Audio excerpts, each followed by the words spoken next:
ब्रह्मा बाबा आंखों के सामने से आंखों में तुम समाए थे आज ही के दिन। ओ प्राण प्यारे बाबा प्राणों को करके अर्पण संपूर्णता को पाए थे आज ही के दिन। ओ प्यारे ब्रह्मा बाबा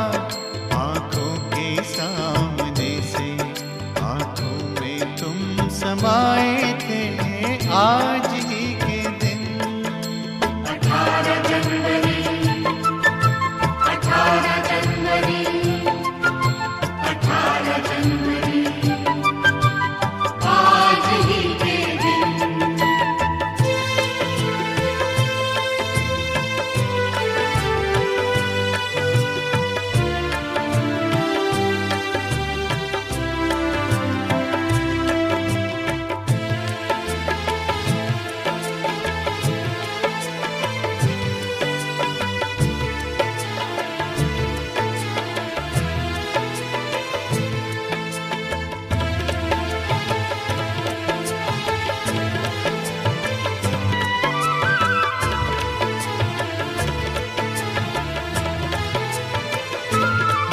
कहते हैं त्याग तप किसको सब करके वो सिखलाया।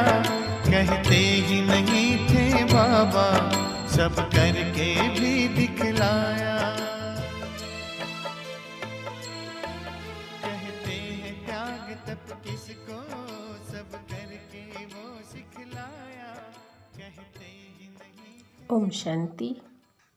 सुनते हैं 18 जनवरी 2022 की बाबा की अव्यक्त वाणी। आज की मुरली में बाबा ने हम बच्चों को उपराम रहने की विधि बताई, कैसे उपराम रहना और साथ साथ नष्ट मोह बनना, क्योंकि अंतिम समय में हम सभी का यही पेपर आता है कि नष्ट मोह बनकर सबसे मोह हटाकर अपनी उड़ती कला की ओर, अपने लक्ष्य की ओर पहुँचे और अपने ब्राह्मण जीवन को सफल करे।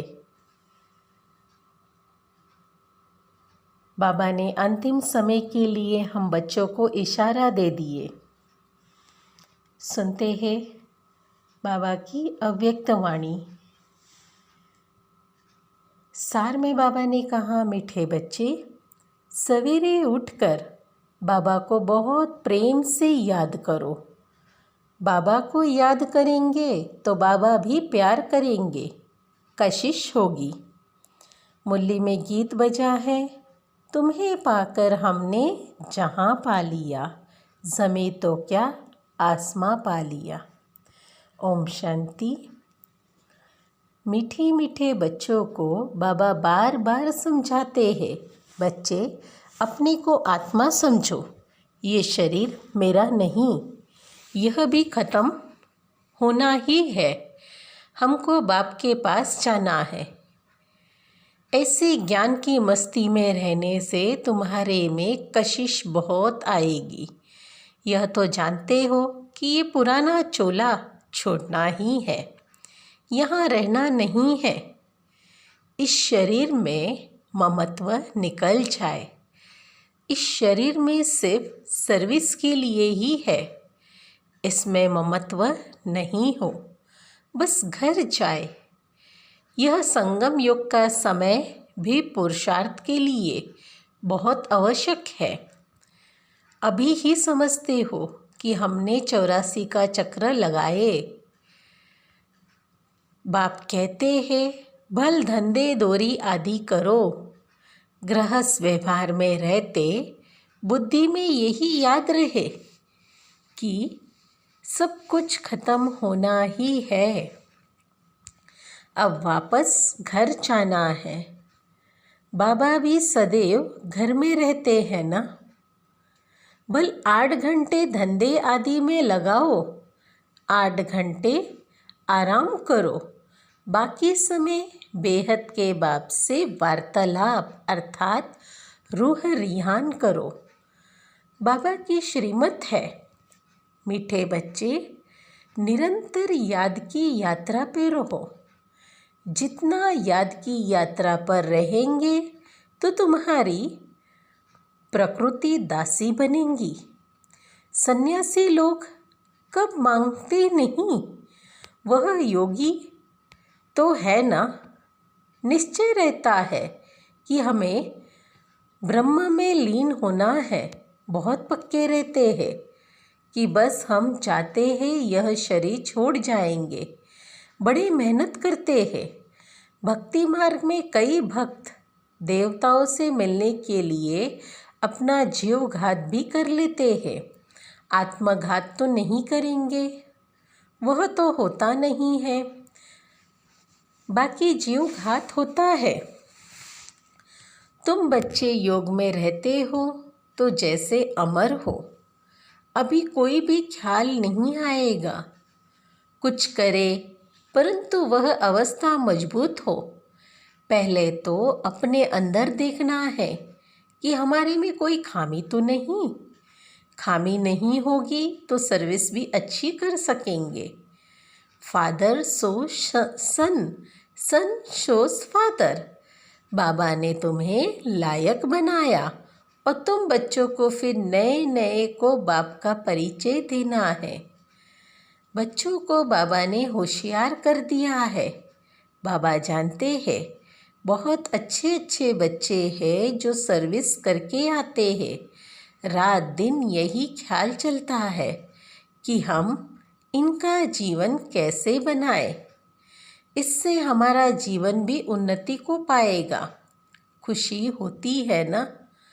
हर एक को उमंग रहता है कि हम अपने गांव वालों का उद्धार करें, अपने हम जेंट्स की सेवा करें।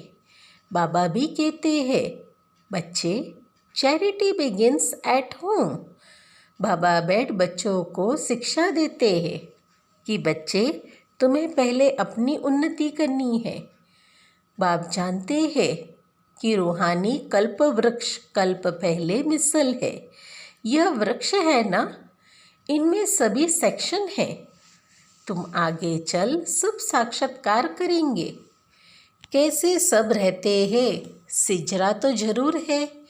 बुद्धि भी कहती है वहाँ से आत्माएं फिर नंबरवार आती है। तो बच्चों का विचार सागर मंथन चलना चाहिए कि ऐसे ऐसे सर्विस करे, यह करे। साथ साथ बाबा की भी याद रहनी चाहिए। याद से उन्नति होती है। बाबा कहेंगे ना ड्रामा प्लान अनुसार जो पास हुआ वह ठीक है। लाडले बच्चे आगे चल तुम्हारे में योग बल की ताकत आ जाएगी। फिर तुम किसी को भी थोड़ा समझाएंगे तो झट समझेंगे। यह भी ज्ञान बाण है। बाण लगता है तो घायल कर देता है। पहले घायल होते हैं फिर बाबा के बनते हैं। तो एकांत में बैठ युक्ति निकालनी चाहिए। ऐसे नहीं कि रात को सोया सवेरे को उठा, नहीं। सवेरे उठकर बाबा को बहुत प्रेम से याद करनी चाहिए। रात को भी याद में ही सोना चाहिए। बाबा को याद ही नहीं करेंगे तो बाबा फिर प्यार कैसे करेंगे। कशिश ही नहीं होगी। भल बाबा जानता है कि ड्रामा में सब प्रकार के नंबरवार बनते हैं, फिर भी चुप करके बैठ थोड़े ही जाना है, पुरुषार्थ करना है। बच्चों को ड्रामा कहकर ठहर नहीं जाना है, नहीं तो अंत समय में बहुत पछताना पड़ेगा। नाहिक मैंने ऐसा किया, माया के वश हो गए। माया को तो तरस पड़ता है। माया आएगी तो बाप को भी तरस पड़ता है। नहीं तो सुधरते ही नहीं। गति क्या होगी? फिर रोएंगे, पीटेंगे, सजाए खाएंगे। इसीलिए बाबा बच्चों को बार बार शिक्षा देते हैं कि बच्चे, तुम्हें परफेक्ट बनना है। बार बार अपनी चेकिंग करनी है। हर एक बच्चे को अपने से पूछना है, बाबा से हमें सब कुछ मिला है, फिर किस चीज़ की भी मेरे में कमी है? अपने अंदर झांक करके देखना है। जैसे नारद से पूछा ना कि लक्ष्मी को वरने के लायक अपने को समझते हो? बाबा भी पूछते हैं, लक्ष्मी को वरने लायक बने हो? क्या क्या खामियां रही हुई है जिसको निकालने का पुरुषार्थ करना है। नए नए बच्चों को भी समझाया जाता है, बताओ तुम्हारे में कोई खामी तो नहीं, क्योंकि तुम्हें अभी तो परफेक्ट बनना है। बाबा आते ही है परफेक्ट बनाने। तो अपने अंदर से हाँ पूछो, हम इन लक्ष्मी नारायण जैसे परफेक्ट बने हैं? अगर खामियां है तो फिर बाबा को बताना चाहिए कि यह खामियां हमारे से निकलती नहीं, उसका कोई उपाय बताओ। जैसे बीमारी सर्जन द्वारा ही निकल सकती है, तो ईमानदारी से हाँ सच्चाई से देखो कि मेरे में क्या क्या कमी है। हाँ देखो, बाबा कहते ईमानदारी से देखो, सच्चाई से, तब खामियां निकलेगी। बताएंगे तो बाबा राय देंगे। खामियां तो बहुत है, कोई में क्रोध है, कोई में लोभ है, फालतू चिंतन है, तो उसका ज्ञान ही धारण हो नहीं सकता। बाबा रोज़ रोज़ समझाते हैं। वैसे इतना समझाने की दरकार नहीं, लेकिन धारणा करने की बात है। 5 विकारों को जीतने की बात है। तुम्हारे में बहुत भूत हाँ है जो भटकने वाले, यह जन्म जन्मांतर के भूत 5 विकार अंदर प्रवेश है। जिन्होंने दुखी किया, काम भूत के लिए तो रोज़ समझाया जाता है। आंखें बहुत धोखा देती है, इसलिए आत्मा को देखने की प्रैक्टिस अच्छी रीति डालनी चाहिए। मैं आत्मा हूँ, मैं आत्मा हूँ, यह भी आत्मा है। यह आत्माएं तो भाई भाई हो ना। तो इस शरीर को नहीं देखना है। हम आत्माएं सब वापस घर जाने वाली हैं। बाकी आए हैं ले जाने के लिए। बाकी यह देखना हम सर्वगुण संपन्न बने।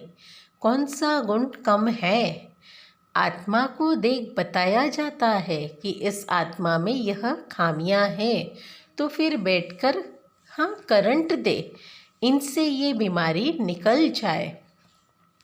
करंट दे, इनसे ये बीमारी निकल जाए। बच्चों को बाबा से बहुत मीठी मीठी बातें करनी चाहिए। बाबा आप ऐसे हो, बाबा आप कितने मीठे हो। तो बाबा की याद से, बाबा की महिमा करने से यह भूत भागते रहेंगे। तुम्हें खुशी भी बहुत मिलेगी। अच्छा, फिर अव्यक्त महावाक्य, अंतिम सर्विस की अंतिम स्वरूप।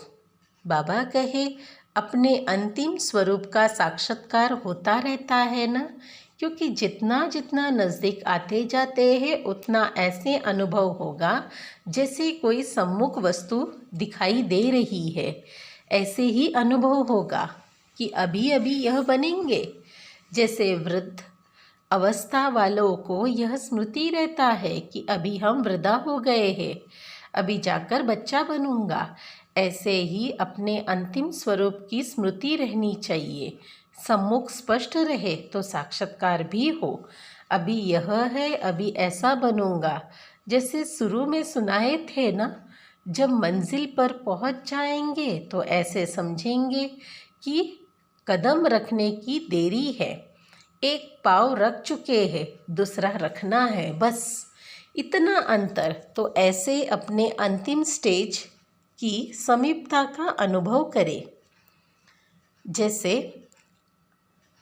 बाबा ने कहा साक्षात्कार होता रहेगा।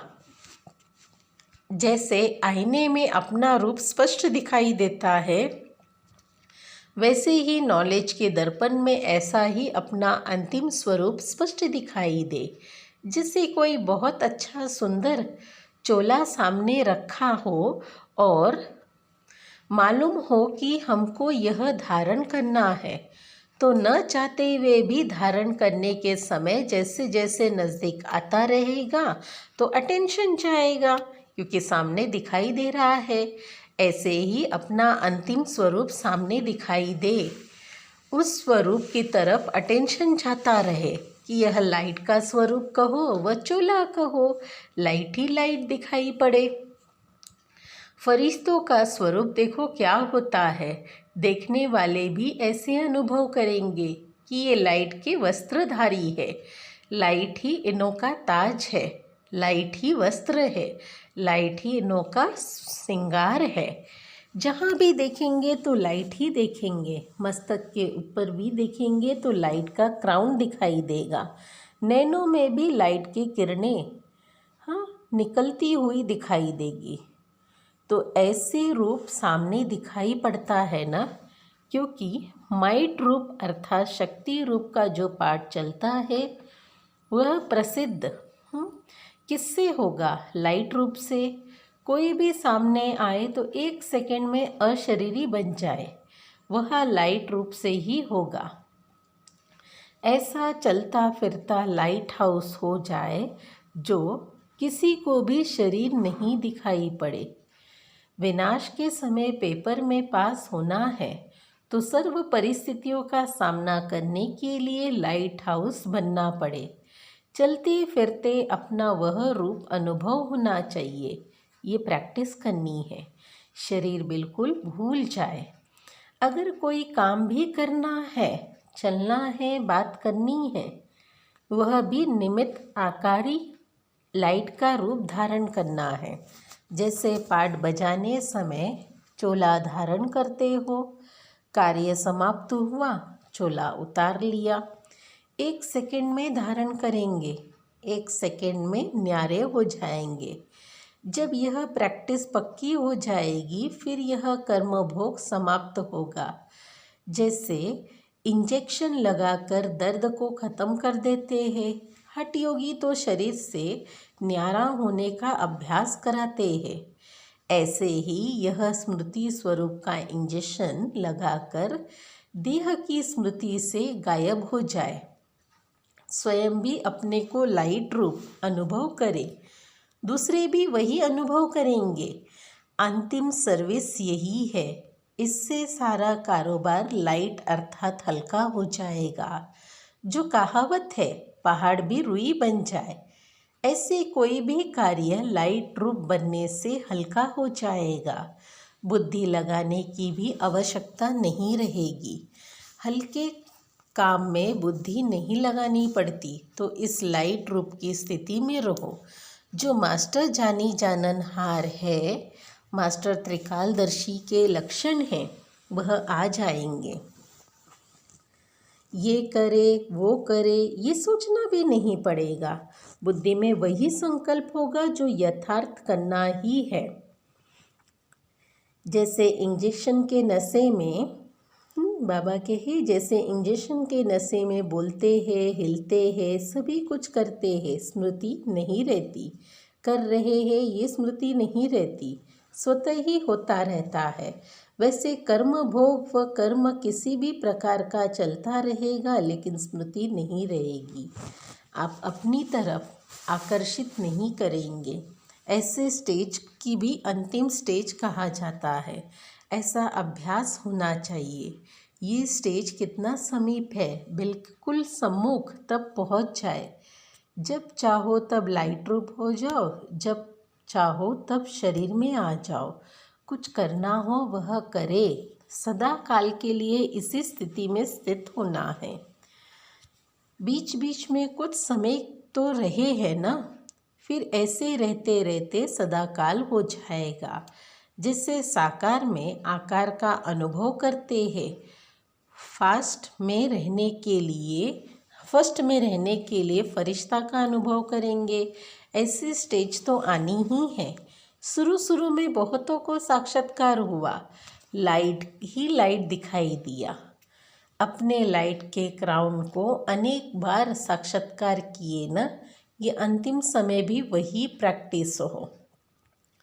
साइंस की शक्ति से नीचे पृथ्वी से ऊपर तक डायरेक्शन लेते रहते हैं, तो क्या श्रेष्ठ संकल्प से कारोबार नहीं चल सकता? साइंस ने तो काफ़ी साइलेंस से ही तो की है, कॉपी की है।